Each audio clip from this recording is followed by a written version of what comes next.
What was the most badass escape you've ever made? I'll start. NSW. One of my greatest college moments was a lucky escape.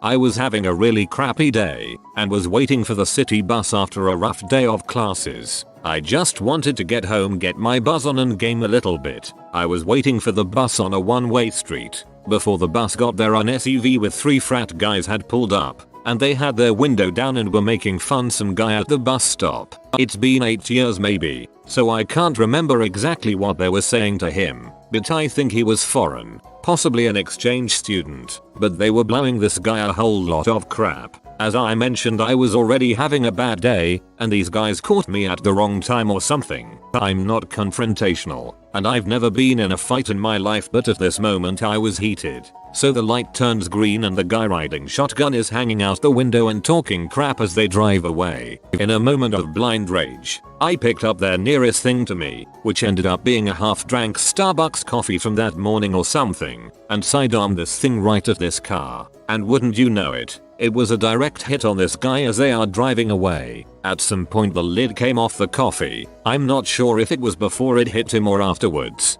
but this cold coffee ended up splashing all inside the moving vehicle as they were turning left through this light. I can only hope it sprayed the other Doucher bags in there as well. If it was CS, it would have been a heck of an aid toss. Everyone else waiting for the bus cheered me. The car kept going and hung another left, I could tell, and I assumed was going to circle the block and come back after me. I was like, well frick it, it's on now. Hopefully someone at this bus stop gets my back, but let's do this. Just then, not one, but 2 city buses pull up at the exact same time. 2 different routes. This happened occasionally, but was pretty rare from my experiences waiting there. But that day my luck had finally changed. I hop on the one that will take me home and make my escape. As we pull away, I look out the window and see the car I had hit driving frantically and following the other bus that was going a different direction. I can only hope that they followed that thing for every stop it had waiting for me to get off and wasted another couple hours of their time. It was truly one of the greatest moments of my life. One night, we had firecrackers. A lot of firecrackers. Around 4 AM, we decide to go to the local elementary school and light them off. We're going crazy, having so much fun with it, when my friend remarks, "You know, this kind of sounds like we're shooting guns." At that moment, a police cruiser pulls into the parking lot. He flashes his lights once. We all bolt. We start running through the field and over fences. I look over the fence and notice that there were 3 cop cars stopped. They seem to be talking to each other. 2 of them leave with lights flashing, and 2 officers get out of the other one and start bolting towards us. We run fast. We figure the cops will head towards the road, so we run parallel hopping fences until we can go away from it. At one point, the cops were gaining, so we split up. 1 cop followed each group. I headed towards a large park. Suddenly, I hear growling. The biggest freaking dog ever. It's looking at me. It's angry. I freeze up and the cop catches up to me.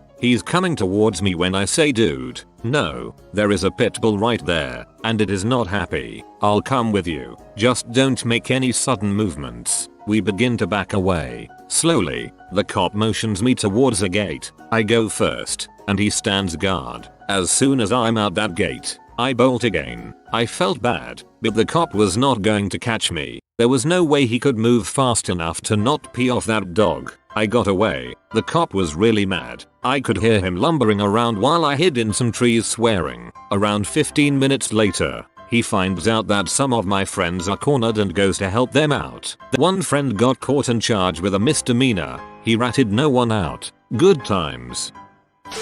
Back when I was 19, I went to Disney with my family. I am the youngest of 4 children and all of my siblings and their sons were of age. So my brothers and sister decide to take me to downtown Disney one night in the hopes I can party with them. One of my brothers pulled a sneak lead under the table when our waiter at some restaurant was checking ages. It worked, though I don't think we fooled him. I think he just gave me a break. Here I am 19 in downtown Disney with the will to drink as much as I want in this particular bar. So naturally we start hammering car bombs. I am plastered within the hour and my siblings and I end up at this club with a revolving dance floor. My sister-in-law decided that she did not want to drink anymore, so she took off her bracelet and hacked it onto my wrist, which worked, and I was getting served at the revolving floor club. Next thing I know, I am dancing with the hottest girl in the place. I am a bit of a nerd, so this is pretty new to me at the time. We are dancing away. I have a drink in my hand when I feel this strong grasp on my shoulder. Disney police. May have been a security guard, I have no idea. To this day I was trashed. My hacked bracelet had fallen off and this guy is asking for my ID. I tell him I don't have it on me and he said I had to go with him to the Disney police station. I don't know where this came from, but the following words came out of my mouth: led the way. The cop guard took my words too seriously and led the way. I immediately did a 180 while ripping off my hat and shirt. I had an undershirt on and stuffed them in my pants for a quick disguise. You know that song where everyone gets in a line and the singer is going to the left, right step now? Well, that song is playing and the whole club is dancing in tune to it while I am moving my way through the crowd on a revolving floor while a crap ton of security guards, police officers are looking for me. This goes on for a couple minutes before one of my brothers finally finds me and helps me to a side exit. I told him to hold on and I merged back into the line dance to score the hot girl's number. I escaped with the number and 7 years later her and I are still together. My uncle was on the 91st floor of the South WTC Tower. Felt and saw a plane freaking crash into the North Tower. He and the two people he was with got the heck out of there as fast as they could. He was about half a block away when the second plane hit. I'd say that's probably better than any escape I've personally experienced.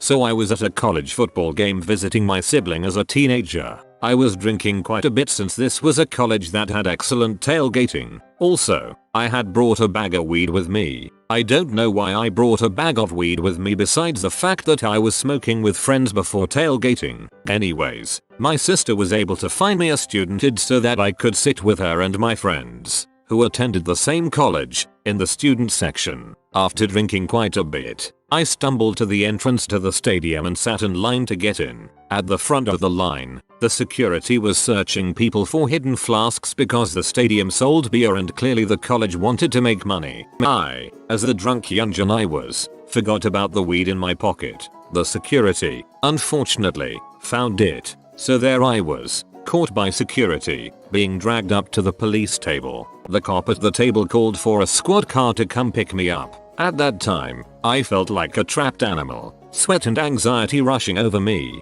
The security guy, on orders from the cop, pushed me over to the street to wait for the squad car. However, the street was so packed that the squad car would most likely be a couple of minutes. As we stood next to the barricades, a recent mother was attempting to push her stroller through the divide. I, in my drunk mind, decided this was it. I leaned back against the hand of the security guard to make room for the mother and he, luckily, responded to my movement by also moving back. As soon as she made it through the barricade, I jumped the divide and ran faster than I had ever run. I sprinted through the crowd, weaving between other drunk fans, hearing their remarks as I passed, knowing that the security guard was behind me but losing distance. I made it through the first rough patch, ripped off my sweatshirt, and continued. I slowed as the alcohol began to take its toll on my endurance but was cheered on by a couple of drunk guys who yelled, "You can do better than that," encouraged. I picked up speed, rounded a corner,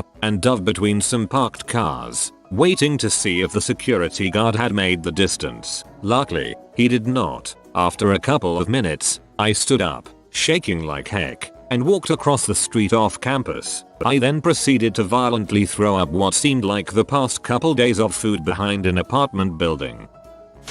Back when I was in high school, I was dating this girl. We'd go back to her house after school and have some fun together quite often. The house is a 2-story house with a door to the front driveway down in the basement hangout area, and a front door about 5 feet to the side and 5 feet higher, middle of the 2 floors, away from the basement door. We're down in the basement having fun, and her mom comes home. Well, actually, there's a window and we see her shadow walk by. Crap tacos. so I scramble to get ready while her mom is fumbling with the keys to the house. I put my hand on the basement doorknob and wait for her mom to start opening the front door. The doors are visible to each other and both make a lot of noise. I had to time this perfectly. I time it and perfectly open the basement door as the front door opens. Her mom is opening the door and walking in and doesn't notice the other door open as I exit. I then closed it when she closed it. I hid behind her car in the driveway for about 5 minutes and then came back up to the front door as if I was just arriving. I have that memory burned into the back of my mind. It was executed perfectly. I knew a Catholic priest who had escaped the invasion of Poland during World War II. According to his story, the Nazis had prepared a boat and had told the priests and followers of the area that they could voluntarily flee the country on that boat. His instinct told him it was a trap, so he stayed back and later watched as the boat sailed away and exploded in the distance, or was set on fire. I don't remember. He knew it was only a matter of time until he was persecuted, and somehow through the chaos he grouped up with a photographer fellow who knew of a group planning an escape at nightfall. So they threw themselves into a pit of dead bodies, playing dead until it was dark, and so made their escape. My escape wasn't really badass, just bad. Back in high school I was casually seeing this girl who lived with her ridiculously overprotective dad. He demanded that she was not to date, let alone sleep with any boys until she was 18. She was 16 at the time. This wasn't much of a problem as my parents were cool, so she would come over to my house and tell her dad she was going somewhere else. Anyway, he goes away one weekend on a fishing trip, so we decided to take advantage of this opportunity and spend Saturday night at her house. We had just begun our adventures when her dad returns home a day early, bad weather or something, and starts heading for her room where we are both naked. So I panic, quickly grab my clothes and think to attempt an ambitious Superman leap out of her window followed by a commando roll on the grass below. Only problem was I didn't realize that her window was shut. My head shatters the glass and I get stuck halfway. Trying to free myself I do a 180, with the glass digging into my stomach and back making scars I have to this very day. My back was arched against the window frame, and I try and wiggle my way out of the glassy death trap head first. Her dad then opens the door to the sight of my legs flailing about trying to free myself, my balls flapping against my thighs and my erection pointing for the sky, which somehow hadn't faded despite all the blood loss. I managed to free myself, get dressed and run home, before mum took me to the hospital. I tore my ACL and meniscus in high school, and with my freshly ruined knee and a full leg immobilizer, went to the craziest party of my life. I got wrecked and decided to stumble home but unknowingly exited the house via a side door, not the front door. This side door had 2 additional steps that I was totally unprepared for. Basically I ate crap down the steps, and my drunk ass ended up face down in the yard. Well, because my leg was locked straight from my hip to my ankle, and because I was OD high and drunk off me mug, I couldn't get up. I dragged myself through the yard to a low-hanging tree branch and hoisted myself standing. As soon as I got vertical, I was blasted with the cop's car-mounted spotlight thingy. Alright young man, party's over. Stay where you are. I gave them my most practiced, hardened EGAF face, and took off running down the street. I hopped 3 fences and ran just over 2 miles with an incredibly injured knee. Freaking thing has never been the same since, and never will fully heal. But I'll be goddamned if I'm not remembered as White Lightning forevermore. Last night my girlfriend's mom walked in on us literally 5 seconds after we put our pants back on. Good thing I don't last for more than like 30 seconds, otherwise it would have been a disaster. So as an 18-year-old college student, I rely on my handy fake kid to buy liquor for myself and my friends. The usual store is a Ralph's located conveniently close to campus. I'll admit that I always get a bit nervous buying at a new store, but I had purchased at Ralph's a few times and so this night was unremarkable. As usual, I smiled demurely at the guard in the liquor aisle, picked up a handle of tequila, and headed towards the register where I was shunted away from the young, stoner cashier and towards a severe-looking, far older Latina lady. When asked to present my ID, I did so without hesitation as both time and experience has proved it to be credible both to the eye and to scanning and black lights. Being the older, distrustful clerk in a college town, she went to go scan it, taking unusually long. When she returned, she informed me that she knew it was a fake and I had one chance to take it and go without question. I am not usually overwhelmingly ballsy, nor do I usually use the phrase YOLO, but I refused to simply leave. I demanded she scan it again and asked for the manager. She looked utterly skeptical but called over a manager, and once again they retreated to scan my ID together. This time I was informed by the manager to simply take my card and go. Now at this point, I was in too deep. The people behind me had been very understanding up until now, and I could not stand the thought of being escorted out of the most commonly used store in my college town in front of so many people. So I went for broke. I demanded to see the card being scanned. Exasperated, the manager led me over and showed me that under the black light, the California state seals were not shining. He proceeded to pull out his own and showed me how his were repeated 3 times, brightly, across the length of his ID. But here was my chance. I asked him when he had gotten his license last renewed, to which he replied, "I don't know, a long time ago." I guess I informed him that on the newest design of IDs the seals were far fainter than they had previously been. Utter BS. And then, quite frankly the most stupid moment of my life, I asked the police officer standing next to us to verify that, in fact, the new licenses had fainter holograms and that my ID was real. And remarkably, incredibly, he did. He looked it over and told the manager it was legitimate and to stop giving me such a hard time. I was escorted back to the register, manager apologizing. He gave me a $5 discount. At the end of my stint as a used bookstore lackey at one of the worst stores in the world, I realized that I had been drawing dongs in books with a Sharpie for months with no repercussions. Turns out, right when I quit, a goddamn avalanche of customers started coming in complaining about finding magic marker dongs in their reading material.